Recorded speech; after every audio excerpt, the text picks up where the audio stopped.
সবারই বাসির কাছে অনুরোধ থাকবে, আসুন কোন কাদা ছুটে নয়, সাধারণ মানুষকে চাই, নিরাপত্তা চাই। আপনাদের কাছে কোনো খাদ্য চাই না, আপনাদের কাছে তেমন কোনো কর্ম চাই না, তারা শান্তিতে ঘুমাতে চায়। স্বাধীনতার পরে স্বাধীন দেশে একটা নাগরিক স্বাধীনতা পরবর্তী সময়ে ঠিকভাবে ঘরে ঘুমাতে পারে নাই। স্বাধীনতার পরবর্তী সময়ে ডাকাত নেমে মানুষের ঘুমকে হারাম করে দিয়েছিল। আমরা সেই অবস্থা থেকে কিছুটা হলেও মুক্ত হয়েছি। আসুন সমস্ত ভেদাভেদ ভুলে গিয়ে তারেক রহমানের নির্দেশে এই দেশের মানুষের প্রত্যাশা অনুযায়ী আমরা একটি বাংলাদেশ গড়ে তুলি, যে বাংলাদেশ হবে সকলের বসবাসের যোগ্য একটি বাসস্থান, যোগ্য একটি কলোনির মতো হবে।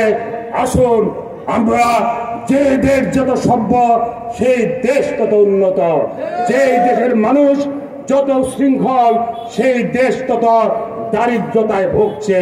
তাই আসুন আজকের এই মঞ্চ থেকে 5ই আগস্টের 36 জুলাইয়ের এই মঞ্চ থেকে আপনাদের কাছে আবারও আহ্বান জানাচ্ছি, আসুন আমরা একটি সুখী সমৃদ্ধ বাংলাদেশ গড়ি।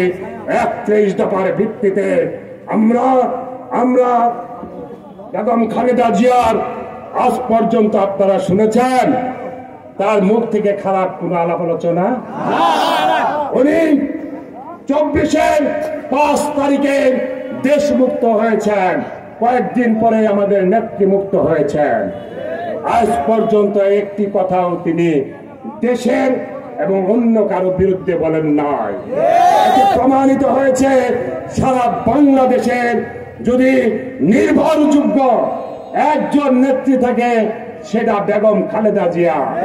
আন্তর্জাতিক সম্প্রদায় বলেছে বাংলাদেশের বিশিষ্টজন সহ সর্বস্তরের মানুষের তার প্রতি যে আস্থা, তার প্রতি যে বিশ্বাস, আগামী দিনে তারেক রহমানের যে স্বপ্ন এটা মানুষ যেভাবে বাস্তবায়ন করতে চায়, আসুন আমরা জাতীয়তাবাদী দল সেইভাবে সহযোগিতা করে আমরা একটি কাঙ্ক্ষিত বাংলাদেশ আপনাদেরকে উপহার দিতে চাই।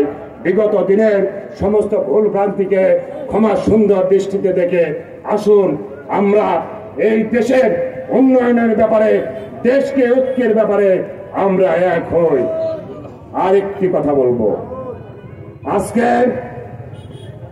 আমাদের সকলের শ্রদ্ধেয় বিশ্ববরেণ্য ব্যক্তিত্ব জনাব ডক্টর ইউনূস সাহেব 1 বছরের দায়িত্ব নেওয়ার পরে বুঝতে পেরেছেন মানুষ কি চায়। মানুষ একটি এই অন্তর্বর্তীকালীন সরকারের মাধ্যমে দ্রুত একটি সুষ্ঠু নির্বাচন চায়।